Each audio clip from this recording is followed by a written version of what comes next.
ऐ इंसान, अल्लाह के साथ तू किसी और को माबूद न बना, अल्लाह के साथ तू किसी और को मुश्किल कुशा न बना, अल्लाह के अलावा किसी और के आगे तू हाथ न फैला। फत्तक़ुद मज़मूमम मख़ज़ूला, वरना तू जलील हो करके बैठ जाएगा, रुसवा हो करके बैठ जाएगा। अगर तूने शिर्क कर दिया तो तेरी दुनिया भी बर्बाद हो जाएगी, तेरी आखिरत भी बर्बाद हो जाएगी। दुनिया में हो सकता है तू शादी के बाद कई साल तक औलाद की नेमत से महरूम था, बार बार तू अल्लाह से दुआएं कर रहा था और अल्लाह तेरी दुआ कबूल नहीं कर रहा था। तू मायूस हो गया और तूने जा करके किसी कब्र के पास, किसी मजार के पास, किसी पत्थर के बुत के पास, किसी पेड़ के पास जा करके हाथ जोड़ दिया और उससे जा करके तूने औलाद मांग ली। अब जाहिर है औलाद तो देने वाला अल्लाह ही है, मगर आपको जब कब्र के पास जाने के बाद औलाद मिलेगी तब आपका ईमान बर्बाद हो जाएगा और आपको ये लगेगा कि बाबा की ताकत से मुझे औलाद मिली है, इनके पास मैं आया था तब मुझे औलाद मिली है। अल्लाह तबारक व तआला तेरे ईमान को आजमाने के लिए जब तू किसी शिर्क के अड्डे पर जाएगा और वहां तेरी दिल की मुराद पूरी हो जाएगी तो तुझको ऐसा लगेगा कि यहां आने से मेरी मुराद पूरी हुई है। हालांकि अल्लाह ताला तेरे ईमान को आजमा रहा है कि तू तौहीद पर कायम रहता है या शिर्क के ऊपर चला जाता है। मेरे प्यारे साथियों, आज कितने मुसलमान हैं जो तौहीद के रास्ते से हट करके शिर्क के रास्ते के ऊपर चल रहे हैं। मुझे याद है 2009 में, आज से तकरीबन 15 साल पहले, मैं नागपुर एक मदरसे में पढ़ा रहा था। नागपुर के एक मदरसे में पढ़ाने के लिए, महाराष्ट्र के अंदर एक जगह है नागपुर, वहां पढ़ाने के लिए मैं गया था। तकरीबन 2 महीना वहां मैंने पढ़ाया था। उस 2 महीने के पीरियड में मैंने सुना वहां पे नागपुर में कि कोई एक बाबा है जिनका नाम है गंदा बाबा। बाबा का नाम क्या है? गंदा बाबा। और जिंदा इंसान था वो, और वो बहुत बड़े कीचड़ के बीच में रहता था, गंदगी के बीच में रहता था, और मर्द और औरतें उसके पास जाते थे और उसके सामने जाकर के अपनी मुसीबतें रखते थे, अपनी हाजतें रखते थे। और वो गंदा बाबा, वो गंदगी, वो कीचड़ और वो नापाकी उठा करके जिस औरत को मार देता था, जिस मर्द को मार देता था, वो ये अकीदा रखता था कि बाबा ने मेरी मुराद सुन ली, अब मेरी मुराद पूरी हो जाएगी। और ये काम करने वाला कौन था? मुसलमान था। बाबा के बारे में तो नहीं पता कि वो मुसलमान था कि नहीं था, मगर बाबा के पास जाने वालों में अक्सर लोग कौन थे? मुसलमान थे। मेरे भाई, ये मुसलमान का हाल है। जितने शिर्क के अड्डे वहां पर मुसलमान आपको खड़ा हुआ मिल जाएगा। कितनी मुसलमान औरतें आपको कब्रों पर सजदा करते हुए मिल जाएंगी। कितनी मुसलमान औरतें पत्थर के बुत के आगे आपको हाथ जोड़ने वाली भी मिल जाएंगी। क्रिसमस का त्योहार मनाने वाला मुसलमान नौजवान भी आपको मिल जाएगा। याद रखो मेरे प्यारे साथियों, दुनिया के अंदर दौलत तो बहुत सारी दौलतें हैं, मगर सबसे बड़ी दौलत अगर कोई है तो ईमान की दौलत है। सबसे बड़ी अगर कोई दौलत है तो तौहीद की दौलत है। दुनिया की सारी दौलत कमा करके क्या करेंगे हम अगर हमारे पास ईमान की दौलत नहीं होगी, हमारे पास तौहीद की दौलत नहीं होगी। कल कयामत का दिन होगा, अल्लाह ताला पूछेगा, ऐ खैरूगंज के रहने वाले मुसलमान, तू बड़ा गरीब इंसान था, तू झोपड़ी में रहता था, तू महीने का 5-6 हजार रुपया महीना कमाता था, बड़ी मुश्किल से तेरी दाल रोटी चलती थी, तू मेरे पास क्या लेकर के आया है? वो खैरूगंज का एक कमजोर सा गरीब सा मुसलमान अल्लाह की बारगाह में कहेगा, अल्लाह मैं कुछ नहीं लेके आया हूं, मेरे पास धन नहीं है, दौलत नहीं है, खजाना नहीं है, बिल्डिंग नहीं है, मैं करोड़ों का मालिक नहीं हूं, लेकिन अल्लाह मैं तौहीद लेकर के आया हूं। तेरी तौहीद से कभी समझौता न किया, तेरे दर को छोड़ के किसी और के दर के आगे सर न झुकाया। अय अल्लाह मांगा तो तुझसे मांगा, अय अल्लाह दुआ की तो तुझसे की, अय अल्लाह भरोसा किया तो तेरे ऊपर किया, अय अल्लाह मैं तौहीद लेकर के आया हूं, मैं ईमान लेकर के आया हूं। और वो गरीब मुसलमान, वो गांव देहात का रहने वाला गरीब मुसलमान जिसके पास कुछ नहीं था, कमजोर से मकान में रहता था, तौहीद लेके अल्लाह क्या जाएगा, अल्लाह उसको जन्नत में दाखिल करेगा। और वहीं वो आदमी जो मुंबई के और दिल्ली के और कलकत्ता के बड़े करोड़ों और अरबों के महल में रहता था, वो इंसान अल्लाह के पास आएगा और कहेगा, ऐ अल्लाह मैं बहुत पैसे वाला हूं, बहुत दौलत है मेरे पास, बहुत बड़ा बंगला है मेरा। अल्लाह पूछेगा तेरे पास ईमान है क्या, तेरे पास तौहीद है क्या, तू क्या एक अल्लाह को मानता था, क्या तू एक अल्लाह पर ईमान रखता था?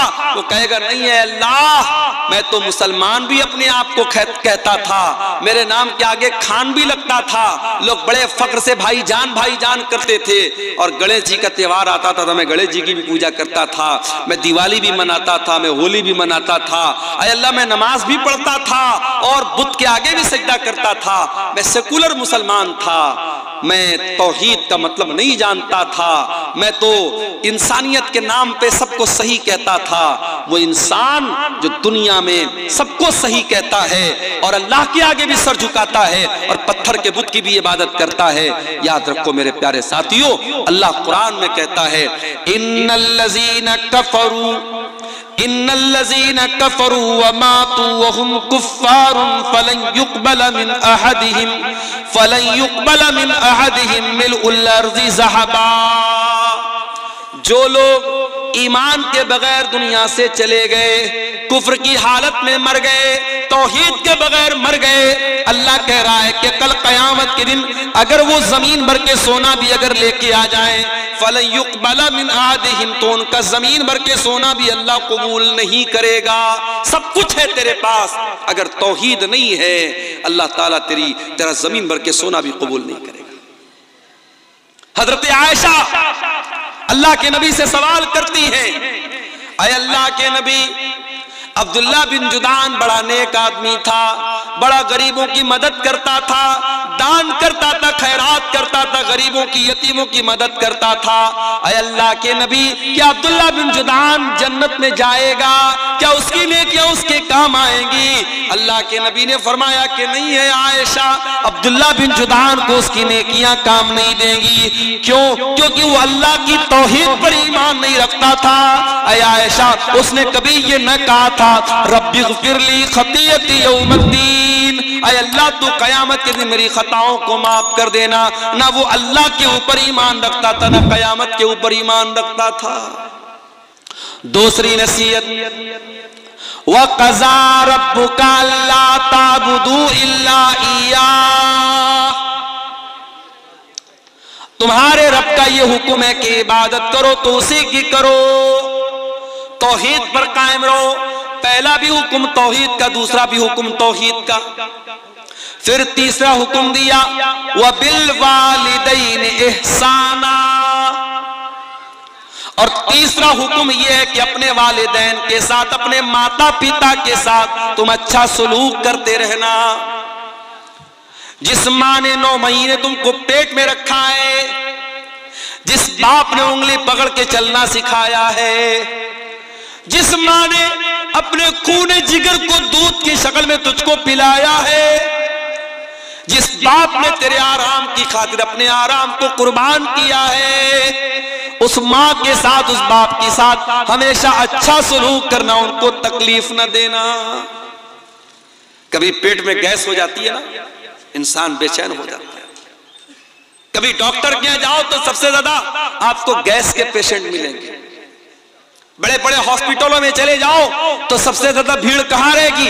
पेट के डॉक्टर के पास रहेगी, गैस्ट्रोलॉजिस्ट के पास रहेगी। पेट के अंदर जरा सी गैस हो जाए, इंसान डॉक्टरों के पास भागता है। अगर 1 घंटा आपके पेट में कोई चीज रह जाए, आप बेचैन हो जाएंगे।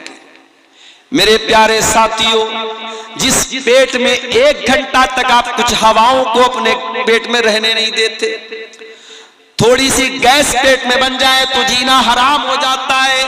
उसी पेट में एक औरत 9 महीने तक अपने बच्चे को रखती है। जरा कैलकुलेटर ले जाकर के चेक कर लेना कि 9 महीने में कितने घंटे और कितने मिनट आते हैं। 1 घंटा आप अपने पेट में कोई एक्स्ट्रा बोझ नहीं रख सकते। माँ अपने बच्चे को 9 महीने में तकरीबन 4000 से भी ज्यादा घंटे तक अपने पेट में अपने बच्चे को रखती है, और जब बच्चे को जन्म देती है तो समझो कि वो जीवन की बहुत बड़ी अग्नि परीक्षा देती है, अपने जिंदगी को दांव पे लगा देती है, और तब जाकर के बच्चा पैदा होता है। और वही बच्चा जब जवान होता है उस माँ को गाली दे के घर से निकाल भी देता है। वही बच्चा जब जवान होता है उसी बाप के साथ बदतमीजी करता है, बाप को बुरा भला कहता है। और ऐसे भी बदनसीब बेटों को मैंने देखा है जिन्होंने अपने बाप के ऊपर हाथ तक उठाया है। याद रखो मेरे प्यारे साथी, इस दुनिया में अल्लाह ने अगर हम पर एहसान किया है, हमें पैदा किया है, तो हमें पैदा करने का सबब और जरिया अल्लाह ताला ने हमारे माता पिता को बनाया है, हमारे माँ बाप को बनाया है। माँ के मरने के बाद माँ की तरफ से मदरसे में चंदा देने वालों, माँ की तरफ से मदरसे में बिल्डिंग बनवाने वालों, माँ की तरफ से इलाके में ट्यूबवेल लगवाने वालों, तुम्हारी माँ को तुम्हारे उसके मरने के बाद तुम्हारी नेकियों की जरूरत नहीं है। माँ की जिंदगी में माँ को तुम्हारी जरूरत है, बाप की जिंदगी में बाप को तुम्हारी जरूरत है। बाप जिंदा था, बिस्तर पे बैठ करके खांसता था तो उन्हें 10 रुपए की दवा तक उसको न थी। माँ बिस्तर पे तड़पती थी तो बीवी के साथ आराम से लेटा रहता था, तुझे माँ की कभी कोई चिंता न हुई। तू अपने बच्चों के साथ बैठ करके अच्छे खाने खाता था, तेरी माँ बेचारी कई कई दिन तक भूखी रह जाती थी। और आज माँ के मरने के बाद तू लाखों करोड़ों दान और खैरात में लुटा रहा है। बंद कर दे ये नौटंकी और बंद कर दे ये ड्रामेबाजी। तेरी माँ को तेरी इस ड्रामेबाजी की कोई जरूरत नहीं है, ना अल्लाह को कोई जरूरत है। वबिल वालिदैन एहसाना, अल्लाह दूसरा हुक्म ये दे रहा है कि अपने माता पिता के साथ अच्छा सलूक करो। अय अल्लाह, मेरी माँ 70 साल की हो गई है, बिस्तर पे पाखाना कर देती है। अय अल्लाह, मेरे लिए बड़ी तकलीफ का मौका आ गया, बड़ी आजमाइश का मौका आ गया, मैं क्या करूं? घर में कोई देखभाल करने वाला नहीं है, बूढ़ी माँ बिस्तर पर पेशाब व पाखाना कर रही है, अल्लाह मैं क्या करूं? अल्लाह कह रहा है इम्मा यबलुगन्ना इंदकल किबरा अहदुहुमा औ किलाहुमा फला तकुल लहुमा उफ्फिन। ऐ इंसान, ये तो तेरी खुशनसीबी है, ये तो तेरी खुशकिस्मती है कि तुझे बूढ़े माँ बाप मिले हैं। जाओ जरा उन बच्चों से पूछो जिनकी माँ जल्दी उनको छोड़ के चली गई, उनकी शादी के पहले माँ चली गई, अब शादी होती है तो वो बेचारा तरसता है कि काश मेरी माँ भी होती। उसके बच्चे पैदा होते तो वो तरसता है कि काश मेरी माँ जिंदा होती तो कम से कम मेरे बच्चों को दादी का प्यार मिलता, मेरा बाप जिंदा रहता तो मेरे बच्चों को दादा का प्यार मिलता। जिंदगी के बहुत सारे ऐसे मोड़ आते हैं जब इंसान अपने माँ बाप के मशवरे की जरूरत महसूस करता है। अगर बूढ़े माँ बाप मिले हैं मेरे प्यारे साथियों तो इसको अपने लिए बोझ मत समझो। कुरान कहता है इम्मा यबलुगन्ना इंदकल किबर अहदुहुमा औ किलाहुमा, अगर तुम्हारे माँ बाप में से कोई एक तुमको बुढ़ापे में मिल जाए या दोनों बुढ़ापे में मिल जाए, पहले एक का जिक्र किया बाद में दोनों का किया। अगर एक मिला है, माँ मिली है बाप मर चुका है, या बाप मिला है माँ मर चुकी है, तो जो एक बचा है उसके साथ और स्पेशल उसकी खिदमत करो और ज्यादा उसकी खिदमत करो, क्योंकि जब तक वो दो थे, जब तक बूढ़ा बूढ़ी दोनों जिंदा थे, एक दूसरे का सपोर्ट करते थे, एक दूसरे का सहारा थे, एक दूसरे को हौसला देते थे। अगर बुढ़िया चली गई और बूढ़ा बचा या बूढ़ा चला गया और बूढ़ी बची तो वो और ज्यादा लाचार हो गए, वो और ज्यादा बेबस हो गए, उनका और ज्यादा ख्याल करो। अल्लाह अकबर। एक बचा है तो उसका और ज्यादा ख्याल करो। अल्लाह ने पहले एक का जिक्र किया। कहा अगर तुम्हारे माता पिता में से कोई एक तुमको मिल जाए या दोनों मिल जाए तो तुम्हें क्या करना है? फरमाया फला तकुल लहुमा उफ़्फ़िन, उनको कभी उफ भी मत कहना। उफ का मतलब समझते हो? जैसे हमारे यहां बोलते हैं, हमारे यहां अपनी आम ज़बान में हम जब किसी को हकारत की नजर से क्या बोलते हैं? ऐसा बोलते हैं। अपने माँ बाप को हट भी नहीं कहना है, हूं भी नहीं कहना है, उफ भी नहीं कहना है। यानी सबसे हल्की तकलीफ पहुंचाने का तरीका क्या है? किसी को हट कह दिया जाए, किसी को हूं कह दिया जाए, माँ बाप को हूं भी ना कहा जाए। अच्छा एक बात बताओ, तजर्बे की बात बता रहा हूं आपको। कभी कभी जब माँ बाप बूढ़े हो जाते हैं ना, तो उनकी कुछ बातें बड़ी बच्चों वाली हो जाती है। जैसे बच्चे हर बात के लिए जिद करते हैं, बूढ़े माँ बाप भी जिद करने लगते हैं। अब मान लीजिए कि आपकी बीवी ने रोटी बनाई है और उसकी बूढ़ी सास ने कहा कि मैं रोटी नहीं खाऊंगी, चावल क्यों नहीं बनाया, मुझे चावल चाहिए, मुझे चावल चाहिए। तो आपको लगता है यार मेरी बूढ़ी माँ क्यों जिद कर रही है, रोटी क्यों नहीं खा रही? अगर बूढ़ी माँ ने कह दिया कि चावल चाहिए, तो ये समझ करके चावल बना दो कि मेरी बूढ़ी माँ की जिद है।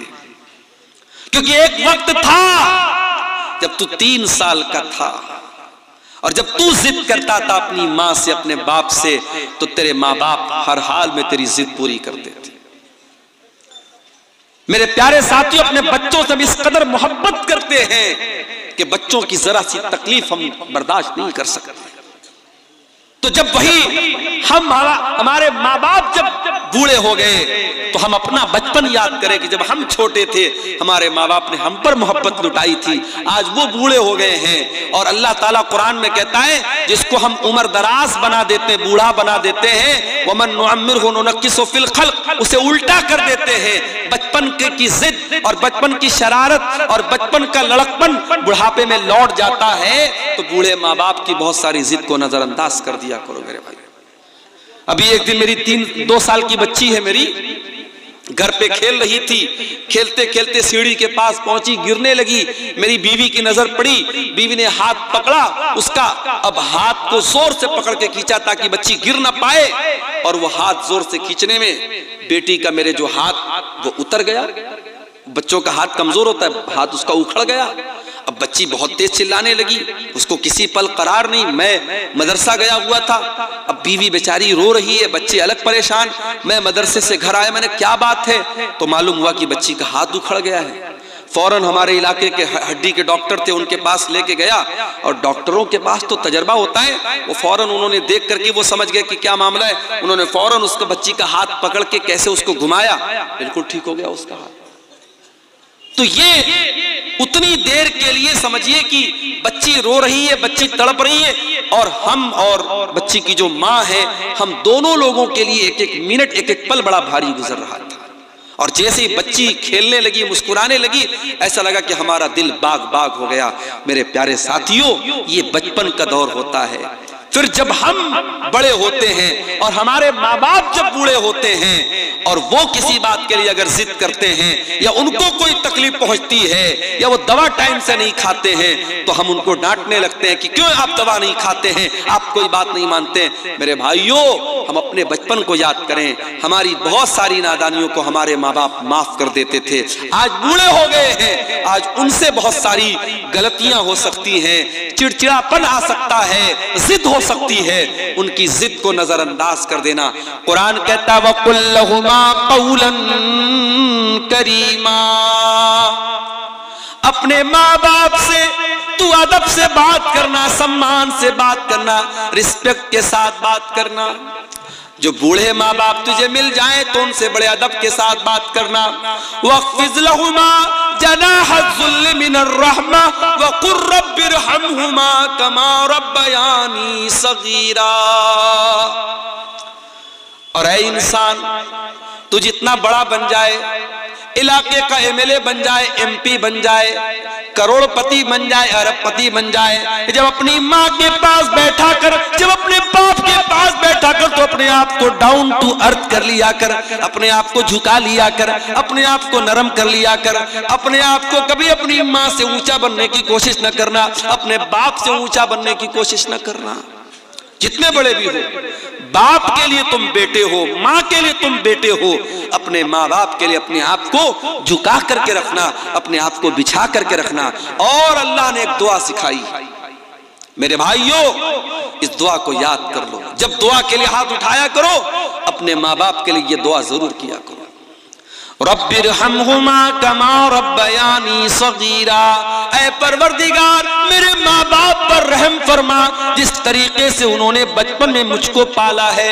यानी हमारी ये औकात नहीं है, हमारी ये हैसियत नहीं है, हमारे बस की ये बात नहीं है कि हम अपने माँ बाप का बदला उतार सकें, उनके एहसानात को उतार सकें। हम अल्लाह के हवाले कर रहे हैं कि ऐ अल्लाह तू हमारे माँ बाप का एहसान तू उतार देना, तू उन पर रहम कर देना।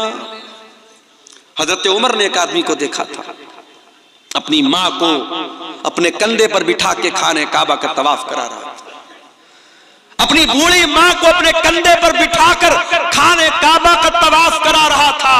और जब तवाफ करा लेता है, कहता है कि अमीरुल मोमिनीन, ऐ हजरत उमर, आज ऐसा लगता है कि मैंने अपनी माँ का हक अदा कर दिया है, मैंने माँ के दूध का कर्जा उतार दिया है, मैंने माँ के एहसानात का बदला उतार दिया है, मैंने अपने कंधे पर बैठ करके अपनी माँ को तवाफ कराया है। हजरत उमर ने कहा, अरे तू माँ का एहसान उतारने की बात करता है, अभी तो तेरी माँ ने तुझको जन्म देते वक्त जो तेरी माँ के मुंह से जो तकलीफ की आवाज आई थी, जो दर्द की आवाज आई थी, अभी तो तूने उस दर्द की आवाज का भी हक अदा नहीं किया है। माँ ने जन्म देते वक्त जो तकलीफ उठाई थी, अभी तो तूने उस आवाज का भी हक अदा नहीं किया है। अपने माँ बाप का कर्जा हम कभी नहीं उतार सकते मेरे भाई। इसलिए अल्लाह कह रहा है कि माँ बाप के साथ भलाई करो, उनको कोई तकलीफ मत पहुंचाओ और उनके लिए दुआ करो।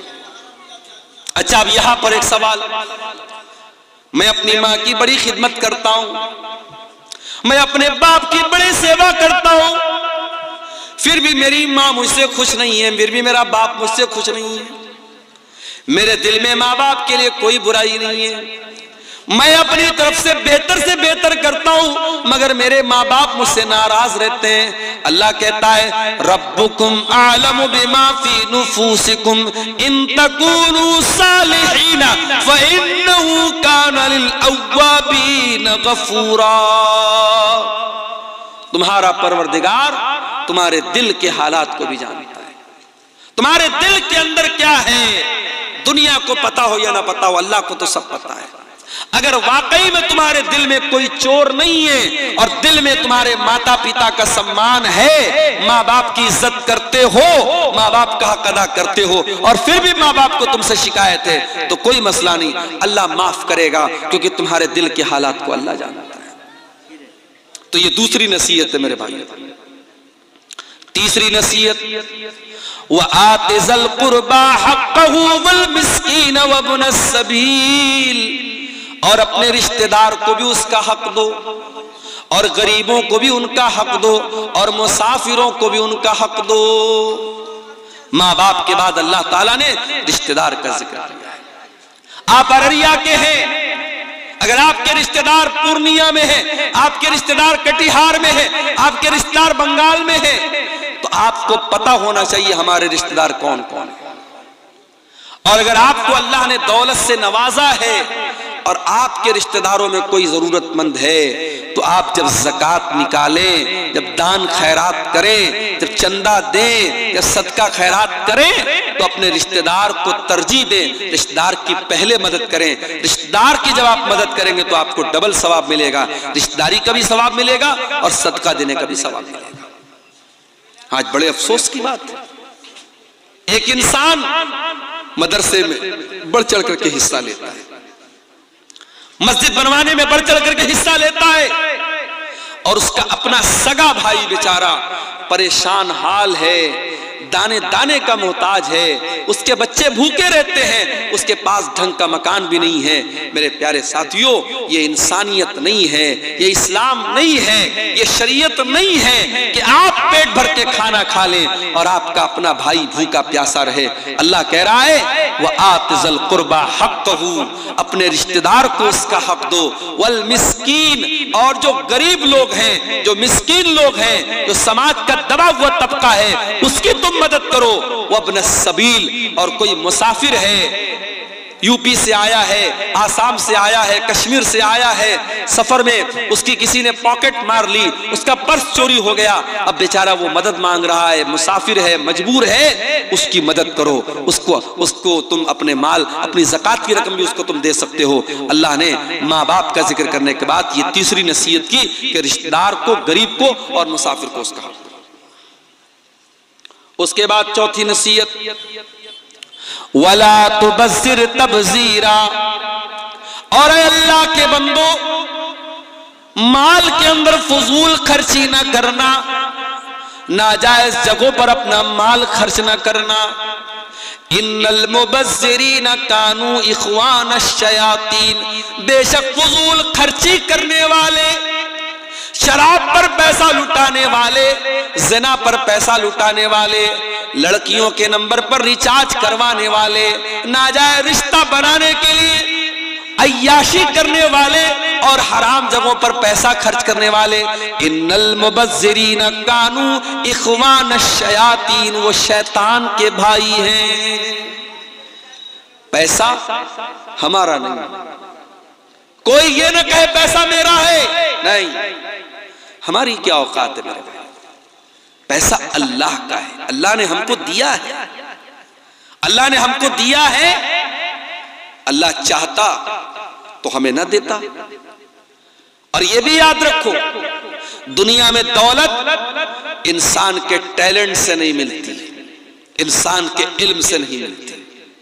बड़े बड़े आलिम हैं, बड़े पढ़े लिखे लोग हैं, बड़े बड़े डिग्री वाले लोग हैं, वो तरस रहे हैं, बड़ी मुश्किल से अपना घर चला रहे हैं, और जाहिल और अंगूठा छाप लोग करोड़ों कमा रहे इसी दुनिया में, इसी इलाके में। आप देख लीजिए, पटना के अंदर मैंने देखा ऐसे ऐसे लोग ओला बाइक चला रहे हैं जो इंजीनियरिंग पढ़े हुए हैं और बड़ी आला तालीम हासिल किए हुए हैं, और क्या कर रहे हैं, वो बाइक चला रहे हैं किराए पर, मुसाफिरों को बिठा बिठा के, यानी जो काम ऑटो का होता है, रिक्शा का होता है, वो बाइक का वहां काम हो रहा है, ओला बाइक चला रहे हैं। तो पढ़ाई लिखाई से पैसा नहीं का ताल्लुक नहीं है मेरे भाई। ठीक है, आप पढ़ लिख लेंगे, अल्लाह करे आपको अच्छी नौकरी मिल जाए, अच्छा मकाम मिल जाए, मगर जरूरी नहीं है कि आपके इल्म के एतबार से आपको पैसा मिले। तो अगर अल्लाह ने आपको पैसे वाला बनाया है तो ये मत कहिए कि पैसा मेरा है, पैसा अल्लाह का है। और जब पैसा अल्लाह ने आपको दिया है तो ये पैसा कहाँ खर्च करना है और ये पैसा कहाँ से आया है, दोनों का हिसाब अल्लाह को देना पड़ेगा। अल्लाह के प्यारे नबी फरमाते हैं, ला तज़ूलु क़दमा इब्ने आदम मिन इंदि रब्बिही यौमल क़ियामा, क़यामत के दिन इंसान अपनी जगह से हिल नहीं पाएगा जब तक 5 सवालों का जवाब न दे दे। और उन 5 सवालों में एक सवाल ये भी होगा, व अन मालिही मिन ऐन इक्तसबहु व फ़ीमा अनफ़क़हु, तूने माल कहाँ से कमाया और कहाँ खर्च किया। हराम जगहों पर पैसा खर्च करने वाले शैतान के भाई हैं। अपने जायज काम पर अगर आप जरूरत से ज्यादा पैसा खर्च करते हैं, जैसे राहुल गांधी का जूता अभी आजकल बड़ा चर्चा में चल रहा है। राहुल गांधी ने, पता नहीं, मैंने वीडियो देखा नहीं है, ये बयान किया जा रहा है, कहने वाले बोल रहे हैं कि राहुल गांधी ने किसी को जूता मार दिया तो बेचारा आईसीयू में चला गया। तो इंटरनेट पर मैंने चेक किया तो पता लगा वो 4 लाख का जूता है। भाई 4 लाख के जूते से किसी को मारोगे तो कहां जाएगा, आईसीयू में ही जाएगा। हम लोग घड़ी पहनते, बड़ी मुश्किल से, टाइटन की घड़ी है, 1000-2000 की घड़ी आती होगी। कुछ लोग साहब राडो की घड़ी पहनते हैं, और पता नहीं कौन कौन सा ब्रांड आता है, 1.5 लाख की, 2-2 लाख की घड़ी पहनते हैं लोग। तो घड़ी पहनना तो जायज है, लेकिन इसमें आप हद से ज्यादा पैसा खर्च करेंगे तो ये इसराफ है। जूता पहनते हैं लोग 4-4 लाख का जूता, ये इसराफ है मेरे भाई। किसी बहुत बड़ी बॉलीवुड की हीरोइन की शादी थी, बनारस से उन्होंने अपनी शादी का लहंगा सिलवाया था। बनारस तो जानते हैं आप, साड़ी का गढ़ है और कपड़े का गढ़ है।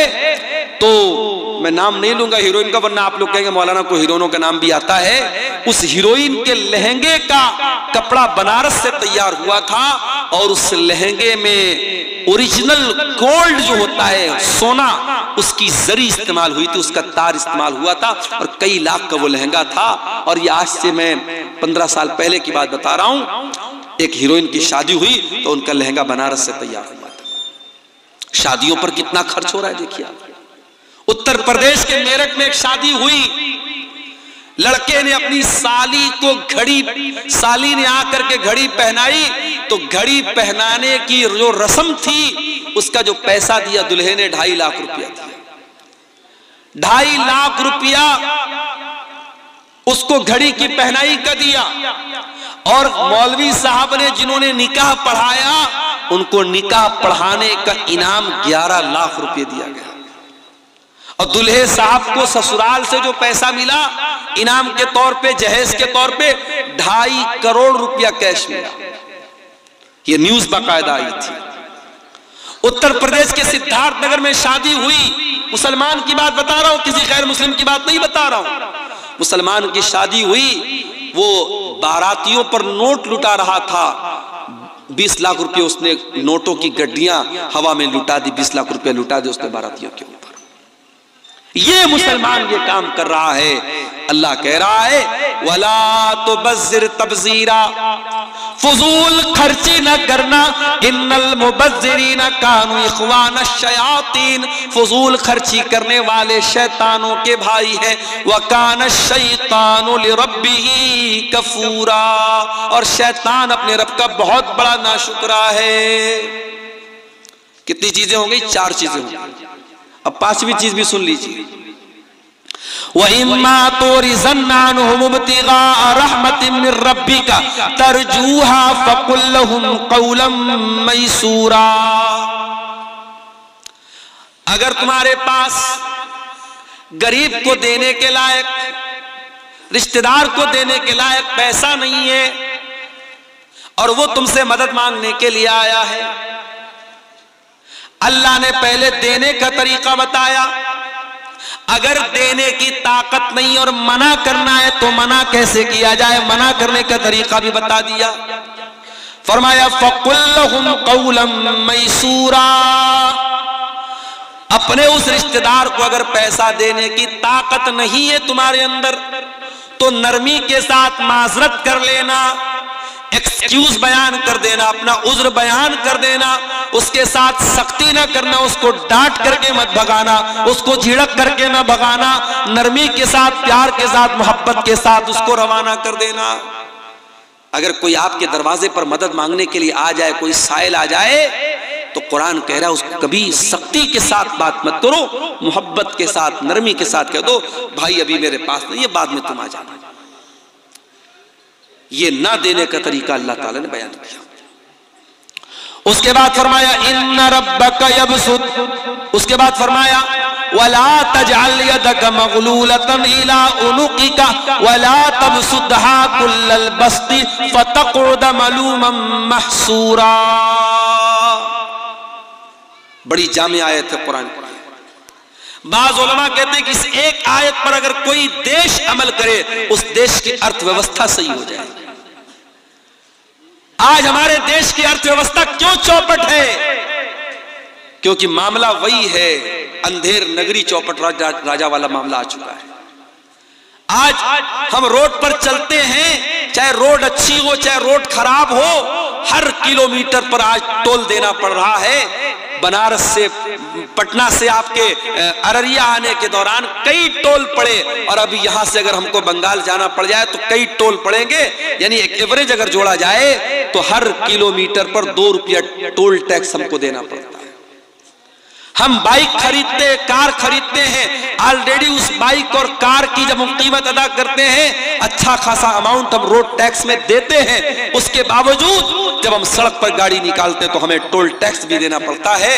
और इतनी इनकम के बावजूद आज कितने देश में हमारे भूखे मर रहे हैं, यानी देश की अर्थव्यवस्था सही नहीं हो पा रही है। कुरान हमें अर्थव्यवस्था को सही करने का तरीका बता रहा है, कुरान हमें इकोनॉमी को सही करने का तरीका बता रहा है। अल्लाह कह रहा है वला तजाल यदक मगलूलतन इला उनुकिका, अपनी गर्दन को अपने हाथ को अपनी गर्दन से बात करके मत रखो, यानी अपने हाथ को बिल्कुल समेट करके मत रखो, जहां जरूरत पड़े खर्च करो। वला तबसुतहा कुल्लल बस्ती, और अपने हाथ को पूरी तरीके से फैला भी मत दो। अगर बहुत ज्यादा फैला दोगे, अपनी लिमिट से ज्यादा खर्च करोगे, फतक़उद मलूमम महसूरा, तो जलील होकर के और थक हार करके बैठना पड़ेगा। अगर अपनी चादर से बड़ा पैर फैलाओगे तो पैर खुल जाएगा और जलील हो जाओगे। जितनी बड़ी चादर है उतना ही पैर फैलाओ, बहुत ज्यादा कंजूसी भी मत करो और बहुत ज्यादा सखावत भी मत करो। बहुत सारे लोग होते हैं, पैसा भी है, दौलत भी है, लेकिन अपने बच्चों को ना अच्छा खिलाते हैं ना खुद अच्छा खाते हैं। रोजाना वही घर में एक तरीके की सब्जी बन रही है, वही एक तरीके का गोश्त बन रहा है, वही नॉर्मल चीजें बन रही हैं, जबकि अल्लाह ताला ने दौलत दी है, अच्छा खा सकता है, अच्छा पहन सकता है, न ढंग का कपड़ा पहनता है, न ढंग का खाना खाता है। नहीं मेरे भाइयों, अगर अल्लाह ने दौलत दी है, अच्छा खाओ, अच्छा पहनो, यह भी अल्लाह का शुक्र है। अच्छी नेमतें खाओ, जो जिस मौसम का फल मिल रहा है उस मौसम का फल खाओ, उस मौसम के मेवे खाओ, उस मौसम की अच्छी ग़िज़ाएं खाओ। अपने जिस्म पर खर्च नहीं किया तो क्या किया, अपने बच्चों पर खर्च नहीं किया तो क्या किया, मस्जिदें बनवा दी, मदरसे बनवा दिए, कब्रिस्तान में चंदा दे दिया, जमाने के लिए बहुत कुछ कर दिया। अगर अपने ऊपर और अपने बच्चों के ऊपर खर्च नहीं किया तो जिंदगी का कोई मतलब नहीं है मेरे प्यारे साथियों। अल्लाह कह रहा है न तो अपने हाथों को गर्दन से बांध करके रखो, न पूरी तरीके से फैला करके रखो, यानी बखीली भी नहीं करना है, कंजूसी भी नहीं करना है और हद से ज्यादा सखावत भी नहीं करना है। जहां खर्च करने की जरूरत पड़े वहां खर्च करो और जहां कंट्रोल करने की जरूरत पड़े वहां कंट्रोल करो, ना बखीली करो ना सखावत करो।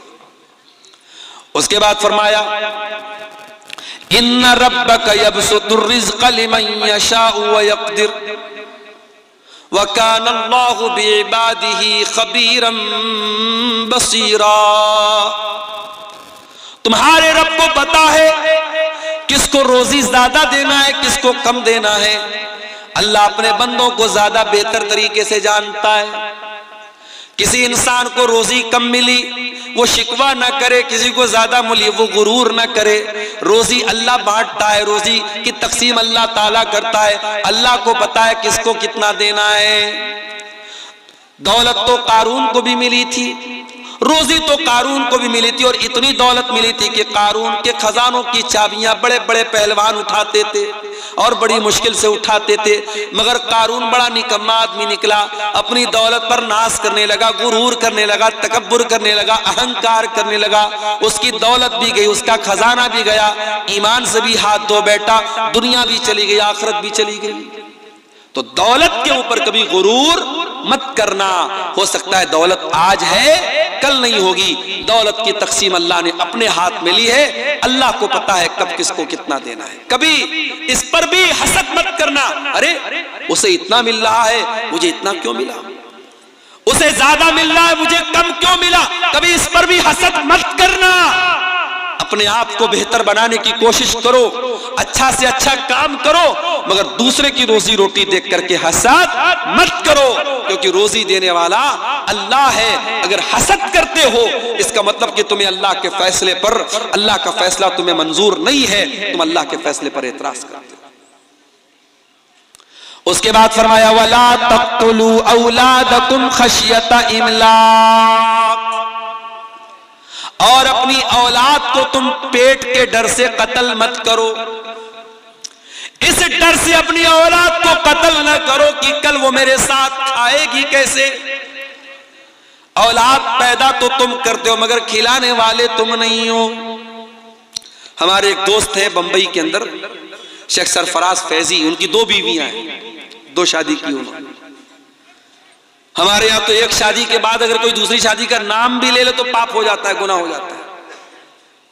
साउथ में एक जगह एक मौलाना साहब ने दूसरी शादी पर तकरीर कर दी, मस्जिद में औरतें भी आई हुई थी।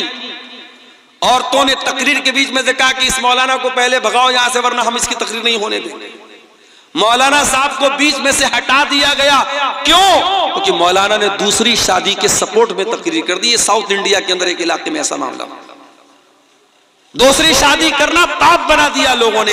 जिना करने वाले जिना कर रहे हैं, एक्स्ट्रा मैरिटल अफेयर करने वाले एक्स्ट्रा मैरिटल अफेयर कर रहे हैं। शादीशुदा औरत किसी से नाजायज ताल्लुक बना रही है, शादीशुदा मर्द किसी से नाजायज ताल्लुक बना रहा है। समाज को उसकी चिंता नहीं है, समाज को इसकी चिंता है, अरे तो 2 शादी कर दी, बड़ा अय्याश आदमी है, बड़ा गड़बड़ आदमी है। समाज तो समाज उस इंसान की पहली बीवी की नजर में ये बहुत बड़ा पाप है।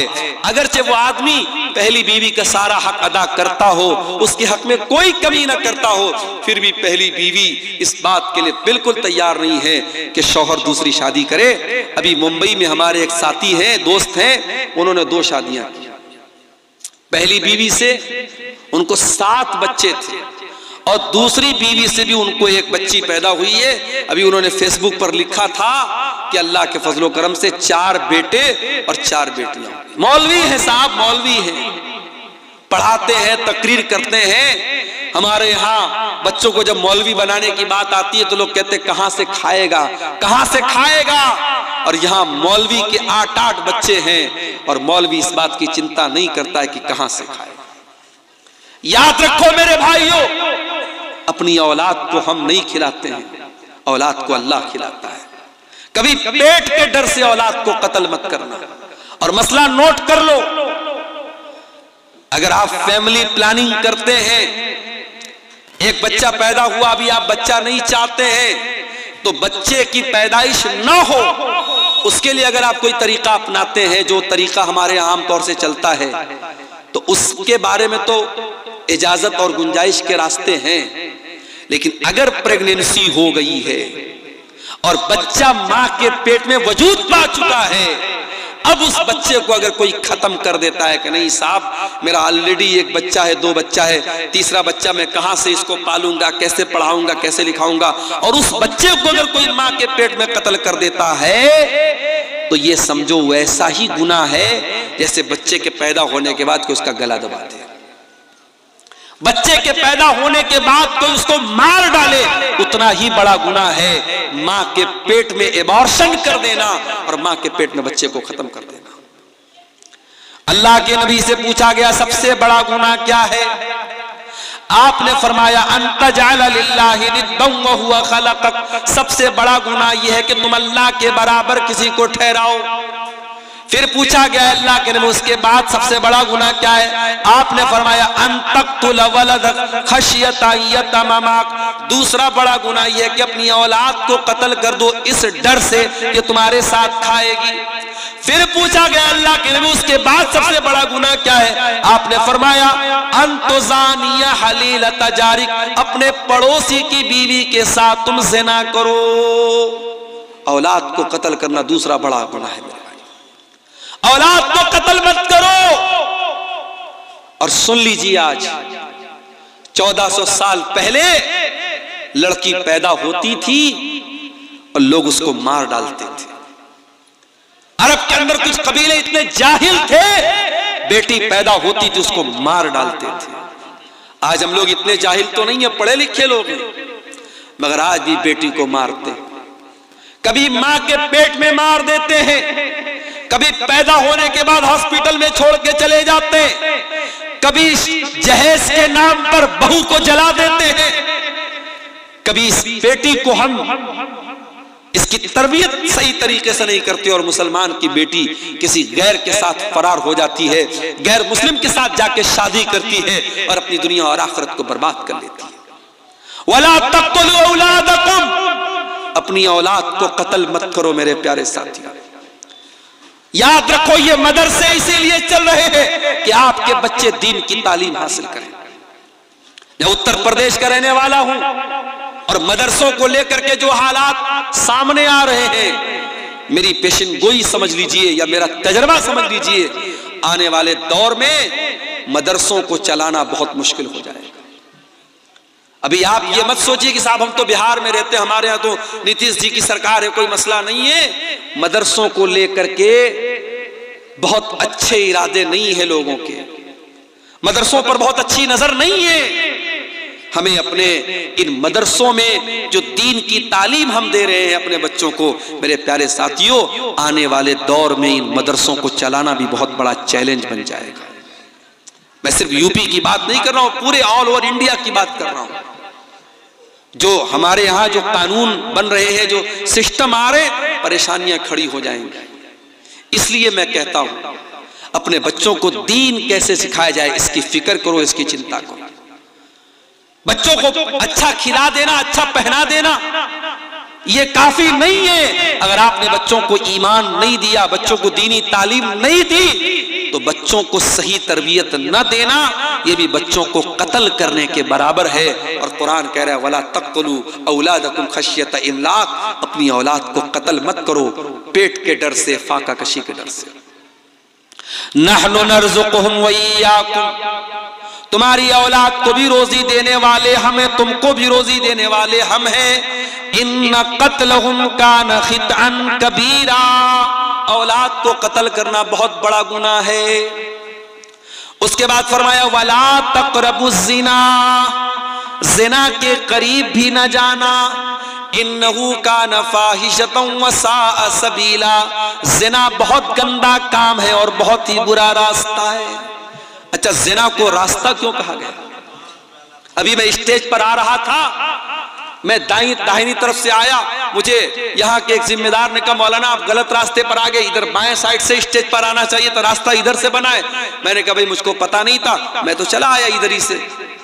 तो अगर आपको रास्ते की जानकारी न हो तो आप गलत रास्ते पे जा सकते हैं। हम लोग अररिया से जब आने लगे तो मैप के ऊपर दो रास्ता बता रहा था। हमने यहाँ के जिम्मेदारों को फोन किया कि किधर से आना है। इन लोगों ने कहा नहीं आप अररिया कोर्ट के पास से जो रास्ता किया उधर से आइए। रास्ता अगर गड़बड़ जरा सा हो जाए तो हम कहीं से कहीं निकल सकते हैं मेरे भाई। वला तक़रबुज़्ज़िना, अल्लाह कह रहा है कि ज़िना के करीब भी मत जाना। इन्नहु काना फ़ाहिशतन, ये बहुत गंदा काम है। वस्साअ सबीला, और बहुत बुरा रास्ता है। अगर आज तुम किसी की बहू बेटी के साथ खेल रहे हो, किसी की लड़की के साथ खेल रहे हो, किसी की बेटी के साथ, किसी की बहन के साथ खेल रहे हो, कल तुम्हारी बहन के साथ भी कोई खेलेगा। तुम वैलेंटाइंस डे पर किसी को फूल दे रहे हो, जरा पता लगाओ कहीं तुम्हारी बहन को भी कोई फूल तो नहीं दे रहा है। मगर एक बात बताऊं, ये सब चीजें उसको बुरी लगेगी जिसके अंदर गैरत हो। और जब गैरत मर जाए तो आप बड़े बड़े शहरों में जाके देख लीजिए, वहां किसी को कोई फर्क नहीं पड़ता। तू मेरी बहन को छेड़, मैं तेरी बहन को छेड़ूंगा। तू मेरी बहन को अपनी गर्लफ्रेंड बना, मैं तेरी बहन को अपनी गर्लफ्रेंड बनाऊंगा। वहां ये कल्चर है मेरे प्यारे साथियों, ये कल्चर वहां पैदा होता है जहां गैरत मर जाती है। और जिसके अंदर गैरत बाकी रहती है उसको बहुत बुरा लगता है। इसलिए मेरे प्यारे साथियों, अल्लाह ने कहा कि ज़िना बहुत बुरा रास्ता है। जिस रास्ते पे चल के तुम ज़िना कर रहे हो, उसी रास्ते पर चल के कोई तुम्हारे घर में भी आ सकता है और तुम्हारी इज्जत पर भी डाका डाल सकता है।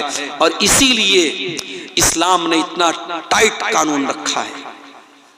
इस्लाम ने क्यों इतना टाइट कानून रखा है कि लड़का लड़की अगर गैर महरम है अकेले में न रहे, अकेले में न मिले लड़का लड़की गैर महरम है। तो ये जितने को एजुकेशन वाले स्कूल चल रहे, को एजुकेशन वाले कॉलेज चल रहे, लड़का लड़की साथ में पढ़ रहे, इस्लाम के हिसाब से बिल्कुल गलत है। अगर लड़का लड़की साथ में उठेंगे बैठेंगे तो जाहिर है दोस्ती होगी, ताल्लुकात होंगे, खराबियां पैदा होंगी। को एजुकेशन की इस्लाम में इजाजत बिल्कुल नहीं है। जब तक बच्चे छोटे हैं, क्लास 3 तक क्लास 4 तक साथ में पढ़ लिए। जब बच्चे बड़े होने लगे, लड़कियां बड़ी होने लगे उनका सेपरेट स्कूल होना चाहिए, उनकी सेपरेट क्लास होनी चाहिए। लड़के लड़कियां साथ में पढ़े, एक क्लास में पढ़े, चाहे वो मदरसे में हो चाहे वो स्कूल में हो। ये मुनासिब नहीं है। जैसे जैसे बच्चे बड़े होने लगते हैं, समझदार होने लगते हैं, बालिग होने लगते हैं, फिर मसाइल पैदा होते हैं। क्यों शरीयत ने कहा कि देवर भाभी के साथ हंसी मजाक ना करें, देवर भाभी के बीच में पर्दा होना चाहिए? क्यों कहा? क्यों कहा अल्लाह के नबी ने ला यखलुवन्ना रजुलुन बिइम्रातिन इल्ला वसालिसुहुमा शैतान? जब कोई मर्द किसी औरत के साथ अकेले में होता है तो तीसरा शैतान होता है। मेरे प्यारे साथियों, ये तालीमात और ये शिक्षाएं इस्लाम ने इसीलिए दी हैं ताकि ज़िना तक पहुंचाने वाले सारे रास्तों को बंद कर दिया जाए। वला तक़रबुज़ ज़िना, ज़िना के करीब भी मत जाना। उसके बाद फरमाया वला तक़्तुलुन नफ़्सल्लती हर्रमल्लाहु इल्ला बिल हक़्क़ि, और किसी निर्दोष की हत्या मत करना, किसी बेकसूर को कत्ल मत करना। हाँ, जिसको कत्ल करने की अल्लाह ने इजाजत दी है। अल्लाह ने 3 लोगों को कत्ल करने की इजाजत दी। 3 लोगों को कत्ल किया जा सकता है इस्लामी हुकूमत के अंदर। नंबर 1 अस्सय्यबुज़्ज़ानी, शादीशुदा अगर कोई मर्द है या औरत है ज़िना कर लेता है और इस्लामी हुकूमत है, इस्लामी अदालत है और ज़िना साबित हो गया है, पत्थरों से मार मार के खत्म कर दिया जाएगा, कत्ल कर दिया जाएगा। नंबर 2, अगर कोई किसी को कत्ल कर दे तो कातिल को कत्ल के बदले में कत्ल कर दिया जाएगा, क़िसास ले लिया जाएगा। ये दूसरा कत्ल है जो इस्लाम में जायज़ है। और तीसरा कत्ल इस्लामी हुकूमत के अंदर अगर कोई मुसलमान है और वो मुर्तद हो जाए, इस्लाम को छोड़ दे, इस्लाम का इनकार कर दे, मुर्तद हो जाए और ये साबित हो जाए कि इस्लामी हुकूमत के अंदर ये था और पहले से मुसलमान था। पहले से अगर गैर मुस्लिम था कोई मसला नहीं, पहले से मुसलमान था और मुसलमान होकर के मुर्तद हो गया, इस्लाम में उसकी सजा सजाए मौत है। ये 3 कत्ल इस्लाम में इजाजत है। इस्लाम में किसी निर्दोष की हत्या की इजाजत नहीं है। उसके बाद फरमाया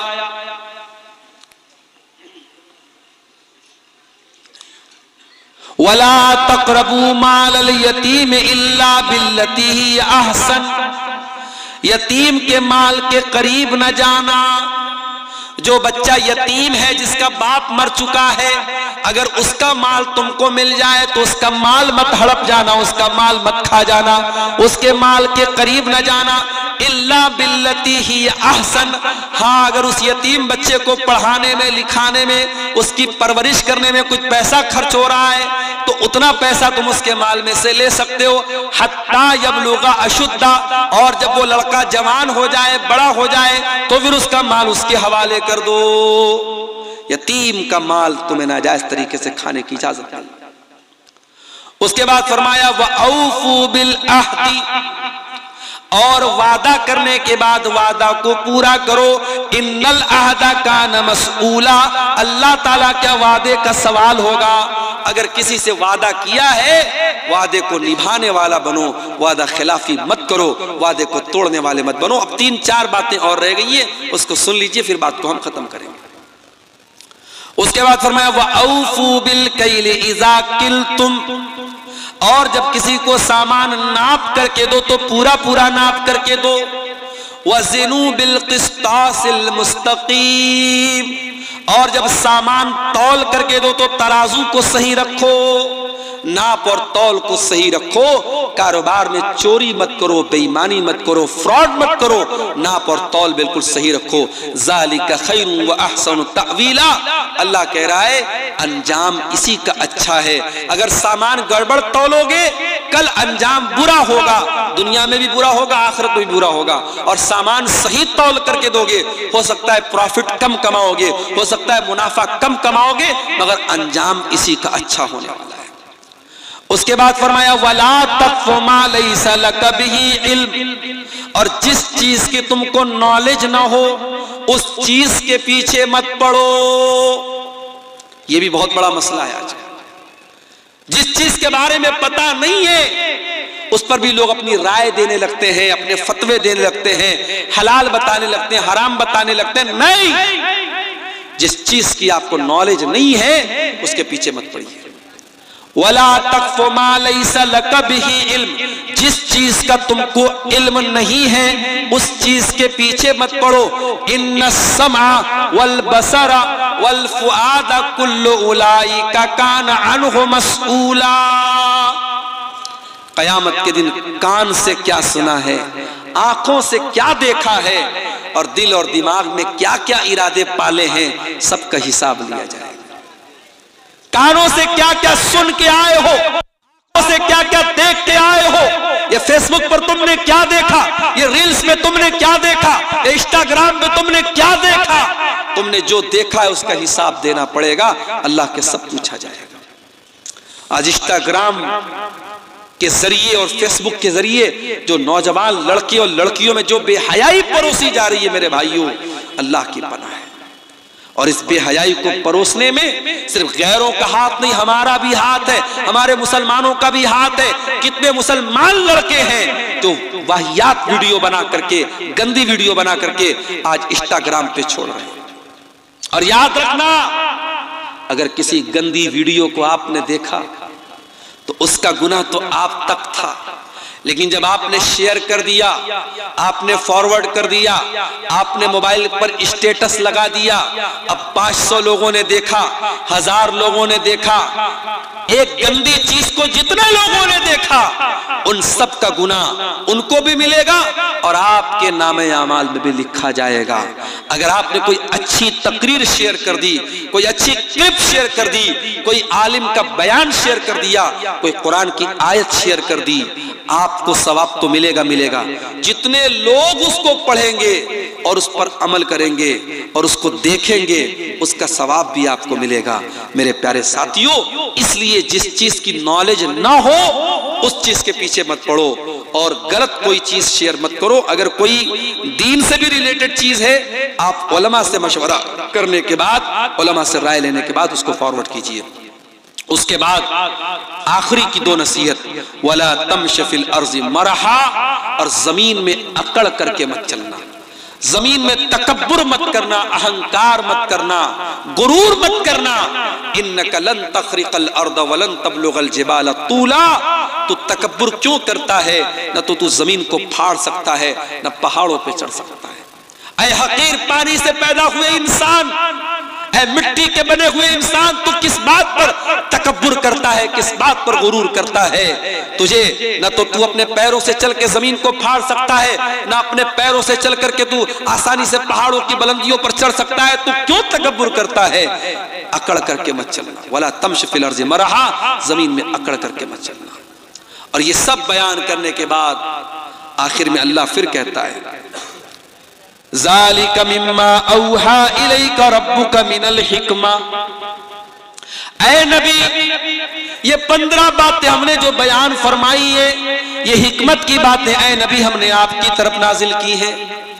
वला तजअल मअल्लाहि इलाहन आखर, ऐ नबी आप अपनी उम्मत को ये नसीहत भी पहुंचा दीजिए कि अल्लाह के साथ किसी को शरीक मत करना। फतुल्का फी जहन्नम मलूमम मदहूरा, वरना जहन्नम के अंदर जलील हो करके डाल दिए जाओगे। देखिए मेरे भाइयों, अल्लाह ने 15 नसीहतें की और पहली नसीहत भी यही थी कि अल्लाह के साथ शिर्क मत करना, और आखिरी नसीहत भी यही थी कि अल्लाह के साथ शिर्क मत करना।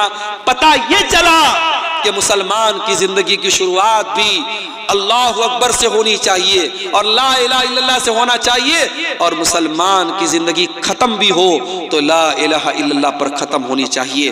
तौहीद पर जिंदा रहे और तौहीद पर मुसलमान की जिंदगी खत्म हो, अपने मरते दम तक अपनी तौहीद की हिफाजत करे। इसीलिए अल्लाह ताला ने जो 15 नसीहतें बयान की हैं, उसमें पहली नसीहत में भी अपने ईमान को बचाने की बात कही और शिर्क से बचने की बात कही और आखिरी नसीहत भी अल्लाह ने यही की कि शिर्क मत करना, अल्लाह के साथ किसी और को मत पुकारना।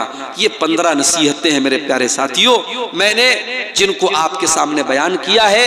आप घर जाइए और ठंडे दिल और दिमाग से जब आपको मौका मिले कुरान का 15वां पारा खोल करके ये 15 नसीहतें आप उठा करके इसको पढ़िए और इन 15 नसीहतों पर अमल करने की कोशिश कीजिए। आइए हम अल्लाह रब्बुल आलमीन से दुआ करें, अल्लाह ताला इन 15 बातों पर हम सबको अमल करने की तौफीक अता फरमाए।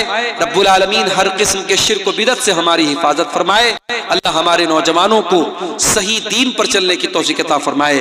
मैं ये भी यहाँ पर अपील कर दूं, हमारा ये प्रोग्राम मदरसा मिफ्ताहुल उलूम के ताउन के लिए है। आप हजरात जिन्होंने इस इदारे के लिए ताउन किया है उनका मैं शुक्रिया अदा करता हूँ, लेकिन अभी तक जो पीछे रह गए हैं ये और बेहतरीन टाइम